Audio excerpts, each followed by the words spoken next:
আসসালামু আলাইকুম রহমতুল্লাহ নাহমাদুহু ওয়া নুসাল্লি আলা রাসূলিহিল কারীম আম্মা বা'দ ক্বালা রাসূলুল্লাহ সাল্লাল্লাহু আলাইহি ওয়াসাল্লাম মান আফতান নাস বিগাইরি ইলমিন কানা ইসমুহু আলা মান আফতাহু আও কামা ক্বালা আলাইহিস সালাতু ওয়াসসালাম।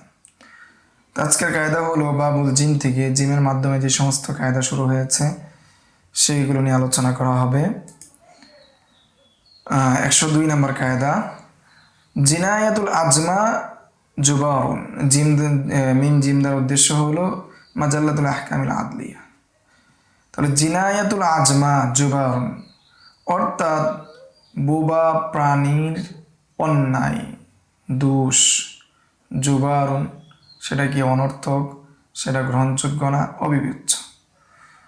অর্থাৎ গরু যদি কারো কোনো কিছু ক্ষতি করে ফেলে, বোবা প্রাণীগুলো যদি কারো ক্ষতি করে ফেলে, সেই ক্ষতিপূরণ দিতে হবে না।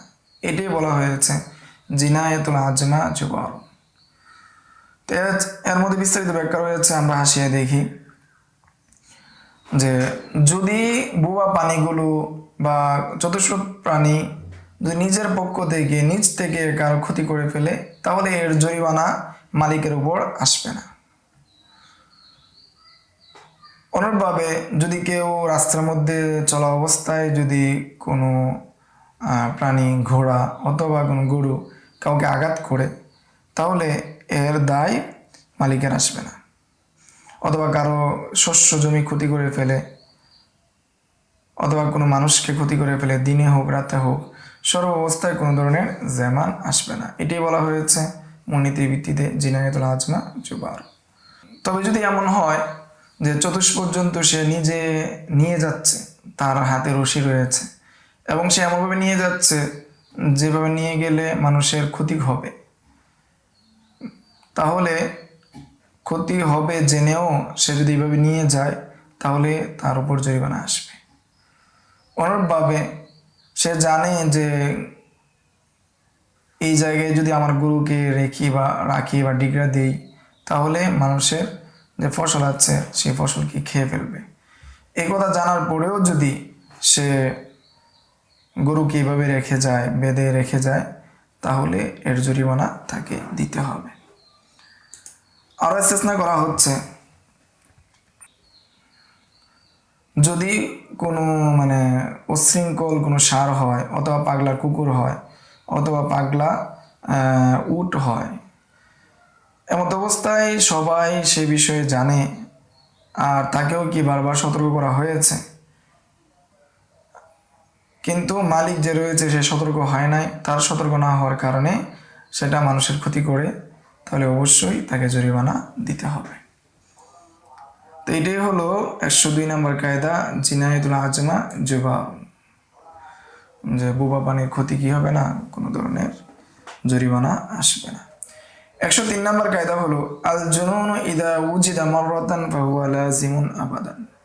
পাগলামি যদি কারো জীবনে একবার প্রকাশ পায়, তাহলে এই পাগলামি লাজেম হয়ে যাবে, সর্বদাই পাওয়া যাবে। সিয়ার দ্বারা উদ্দেশ্য হলো শরহু সিয়ারুল কাবির। এই কিতাব থেকে এই কায়দা বা মূলনীতি গ্রহণ করা হয়েছে। তো এটাই বলা হয়েছে আল জুনুন ইদা উজিদা মাররাতান, যখন পাগলামি পাওয়া যায় কোনো একবার, তাহলে সেটা লাজেম হয়ে যাবে, আবশ্যক হয়ে যাবে এবং সর্বদা সেটা বিবেচিত হবে। এর উদাহরণ হলো যে যখন কোনো মহিলা বলে যে গতকাল আমার স্বামী কি হয়ে গিয়েছে, মুরতাদ হয়ে গিয়েছে, অথবা গতকাল আমার স্বামী আমাকে 3 তালাক দিয়েছে।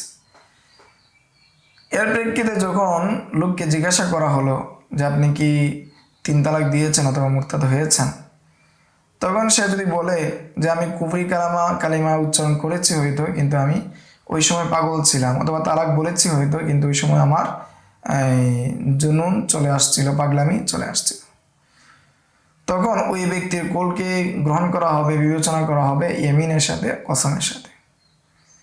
কেননা আল জুনুন ইদা উজিদা মাররাতান ফাহুয়া লাজিমুন আবাদান। এখন যদি সে পূর্বে পাগল হয়ে থাকে, তাহলে তার এই কোলকে গ্রহণ করা হবে, কেননা একবার পাগলামি পাওয়া গেলে সেটা বারবার আসবে, এটাই স্বাভাবিক। তবে এখানে আরেকটা ইস্তেসনা আছে। ইস্তেসনাটা হলো যদি কেউ শর্ত করে আকেল অবস্থায় একটা শর্ত করলো যে যদি তুমি এটা করো বা এটা যদি হয় তাহলে তালাক, এমত অবস্থায় সে যদি পাগল অবস্থায় সে শর্তটা পাওয়া যায় তাহলে তালাক পতিত হয়ে যাবে। কেননা শর্তটা ছিল কি আকেল অবস্থায়, কিন্তু পাগল অবস্থায় মাজন্য অবস্থায়ও যদি হয় তারপরেও কি তালাক হয়ে যাবে, তালাক হিসেবে বিবেচিত হবে। 104 নম্বর কায়দা হলো জওয়াবুস সওয়াল ইয়াজরি আলা হাসবি মা তুআরাফু কুল্লু কওমিন ফি মাকানি। যে প্রশ্নের জবাবটা আসবে বা প্রশ্নের জবাব প্রযোজ্য হবে প্রত্যেক কওম বা প্রত্যেক স্থানের যেটা প্রসিদ্ধ, যেটা অরুফ, সেই অরুফ অনুযায়ী। অর্থাৎ অরুফের কায়দা বলা হচ্ছে, অরুফের মধ্যে যেটা প্রসিদ্ধ, অরুফের মধ্যে যেটা বিবেচ্য, সেই বিবেচনায় প্রত্যেক প্রশ্নের জবাব আসবে। কাফরা দ্বারা উদ্দেশ্য হলো উসুলুল কারখি। উসুলুল কারখি থেকে 104 নম্বর মূলনীতি বা কায়দা নেওয়া হয়েছে। উদাহরণস্বরূপ, সৌদি আরবের মানুষ যদি বলে সে কি করবে না, খাবার গ্রহণ করবে না, লা ইয়াতাগাজ্জা, সে কি করবে না, খাবার গ্রহণ করবে না, এই বলে যদি কসম করে, এরপরে যদি সে দুধ পান করে, তাহলে সে হানেস হিসেবে বিবেচিত হবে। এর বিপরীত যদি আজম অনারবি মানুষ যদি কসম করে সে খাবার খাবে না, তারপরে যদি সে দুধ পান করে, তাহলে তার এই দুধ পানের মাধ্যমে সে হানেস হবে না। কেননা অনারব দেশে দুধকে খাবার হিসেবে গণ্য করা হয় না, কিন্তু আরব দেশে দুধকে পানীয় এবং খাবার উভয়টা হিসেবে বিবেচনা করা হয়। এটাই 104 নম্বর কায়দা, জওয়াবুস সওয়াল ইয়াজরি আলা হাসবি মা তুআরাফু কুল্লু কওমিন ফি মাকানি। যে প্রত্যেক কওম এবং স্থানের বিবেচনায় প্রত্যেক প্রশ্নের জবাব বিবেচিত হবে। 105 নম্বর কায়দা হলো আল জাওয়াজুশ শারঈ ইউনাফিজ জিমান। মিম জিম দ্বারা উদ্দেশ্য হলো আল মাজাল্লাতুল আহকামিল আদলিয়া। আল মাজাল্লাতুল আহকামিল আদলিয়া কিতাব থেকে এই মূলনীতি বা কায়দা নেওয়া হয়েছে।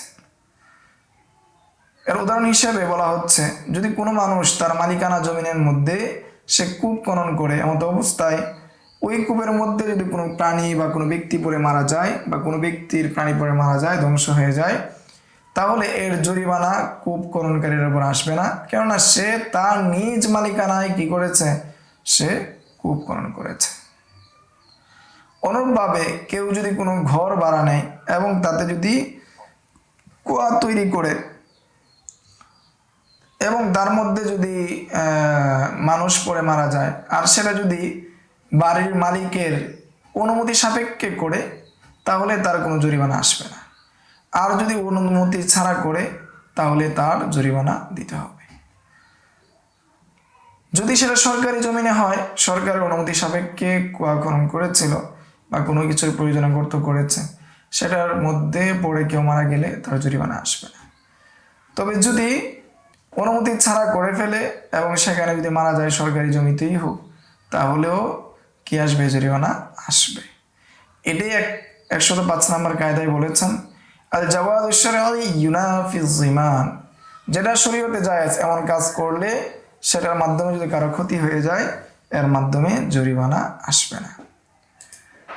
106 নম্বর কায়দা হলো জাহালাতুল মাকুদ আলাই তাফসিদুল আকদা।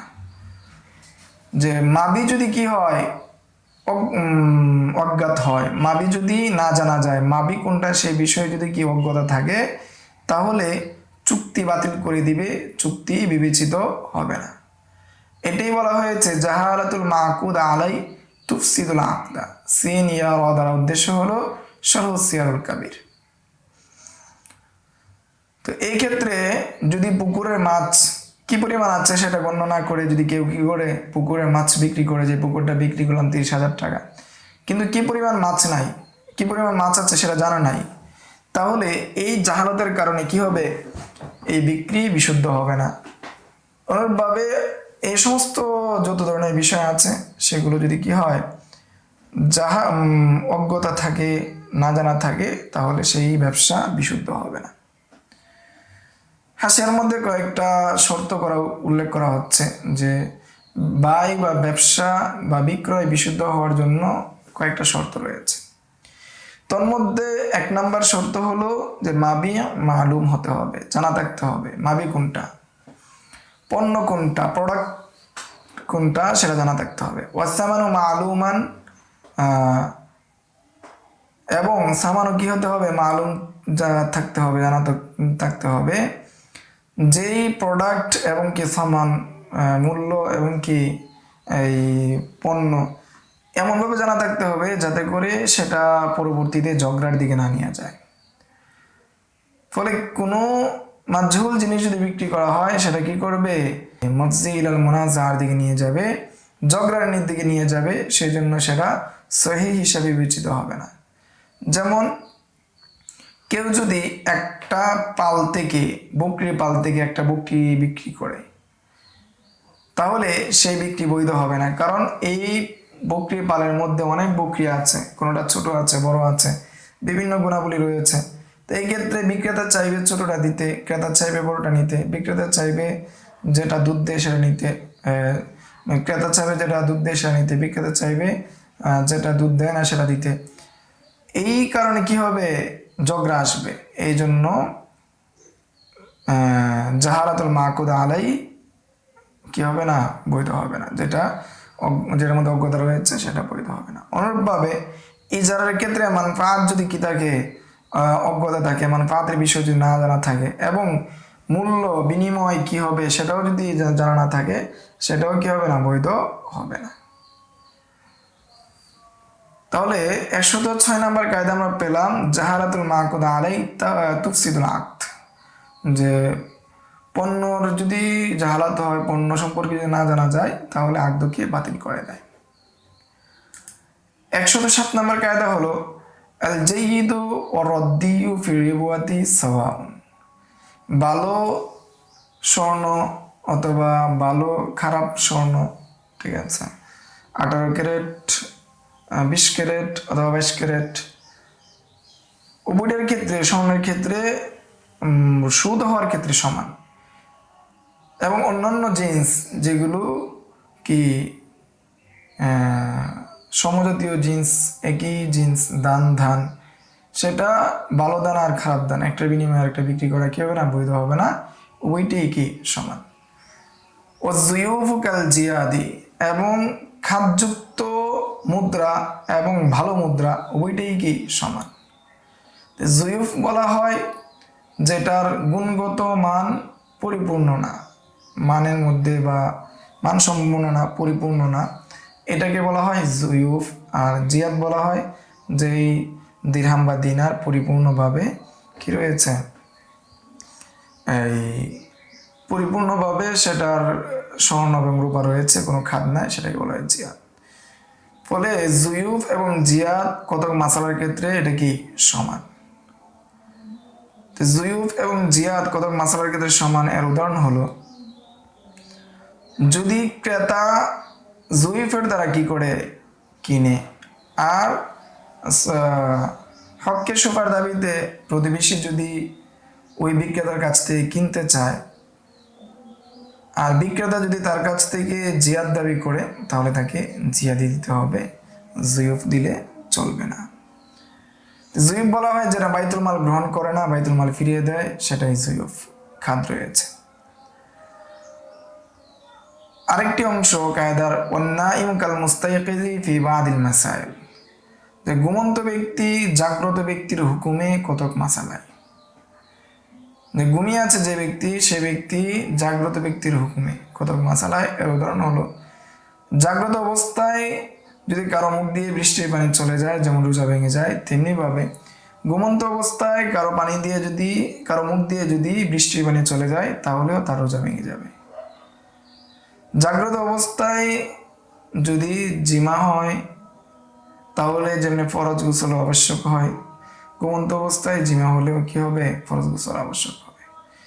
মুহরিম অবস্থায় যদি ঘুমন্ত থাকা স্ত্রীর সাথে কেউ সহবাস করে, যে দম আসবে, যেমনিভাবে জাগ্রত অবস্থায় যদি সহবাস করত দম আসতো, তেমনিভাবে ঘুমন্ত অবস্থায় যদি স্ত্রীর সাথে সহবাস করে, স্ত্রীর উপর কি আসবে, দম আসবে।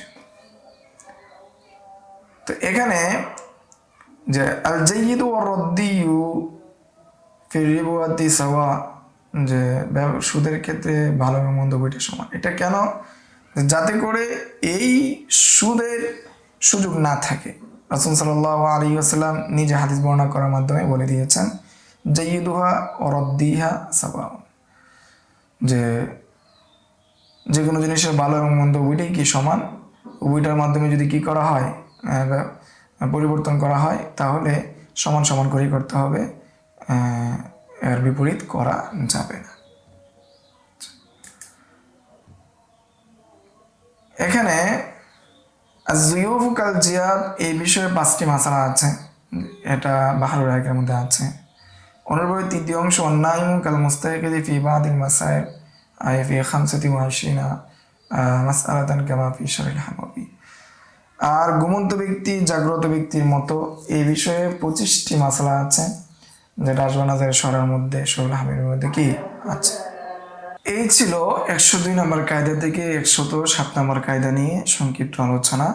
সামনের দর্শে আমরা 108 নম্বর কায়দা নিয়ে আলোচনা করব ইনশাআল্লাহ। আসসালামু আলাইকুম ওয়া রাহমাতুল্লাহ। يؤتي الحكمة من يشاء ومن يؤت الحكمة